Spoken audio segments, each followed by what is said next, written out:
Microtia is a situation where kids are born without ears. They basically are missing one or both of their ears. And it's a fairly specialized repair where you're taking the fifth, sixth, and seventh cartilaginous rib, carving it into the shape of an ear and putting it in a pocket. It then requires elevating the ear off the pocket. So it's a multi-stage procedure where you have to come back a second or third time to do the repair. Why do I have to travel so far to do these kids when we have kids who are needy of these operations here? And the reality is that in the United States, we take care of all kids born with deformities. Age appropriate. I refuse no one in this area for surgery, regardless of the ability to pay. There is an international language, the children react, and some of the, older, the adults, they have such an expression of gratitude.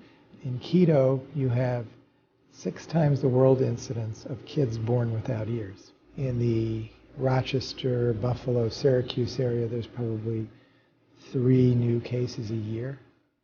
And we did 72 cases in keto last year.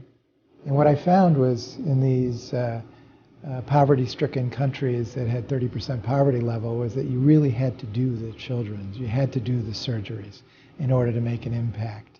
That if you gave lectures or you visited hospitals or you made contacts, that the kids would still be left undone because the local resources just weren't there. And so my mission was to go back with the same team to the same locations over and over again until the workload was done, and to do as many surgeries as we could do, because it's only by doing those that we'll make an impact.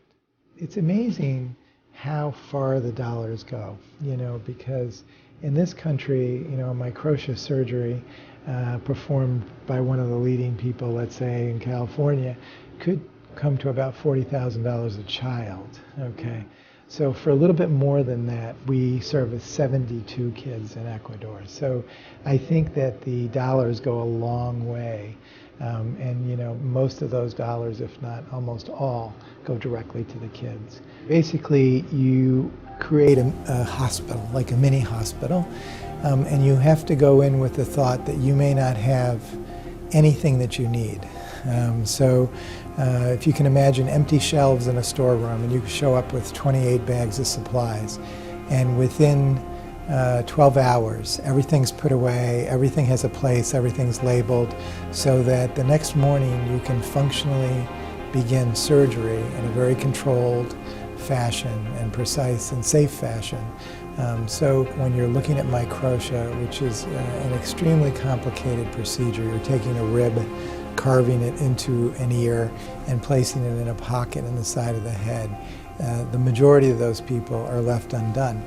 And a testimonial to that fact is that we go to operate on children, but on this last mission to Guatemala, there was a 49-year-old woman who had never had a repair. So we see many kids in their teens or even adults that haven't had it fixed because there's no one there to fix it.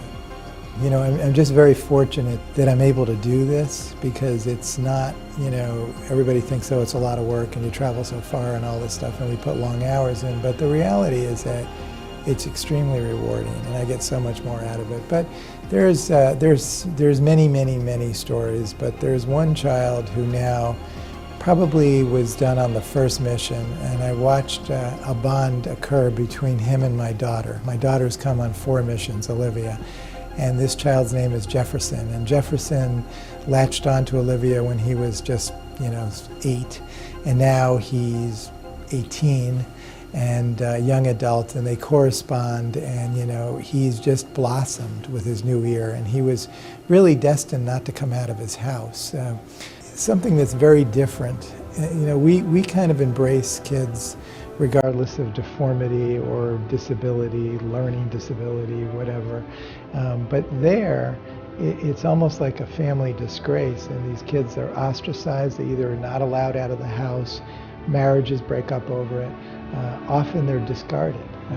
We found that a certain number of them are actually found in dumpsters and discarded by their families. So it's something that's not very comprehensible to us, but we watched this particular kid just blossom. On our very last day when we were there, I said, let's stop and see our children one last time that were still in the recovery room.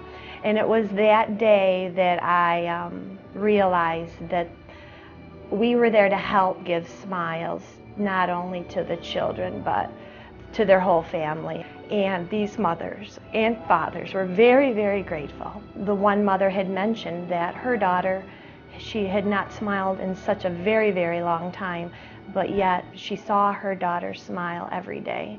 We want to thank Dr. Kutala and his wonderful team for being here once again this year. Be sure you change not only our children's ears, but also our children's lives. You've turned our children's insecurities into smiles. And that is something we as mothers cannot pay you back. This is priceless. Mainly for our children who do not, or our parents who do not, or would have never afforded this surgery. Thank you very much, Dr. Kutala and your wonderful team, for your time, your experience, but mostly for your love, because without that you wouldn't be here. Thank you very much. I thank God for your love to our children.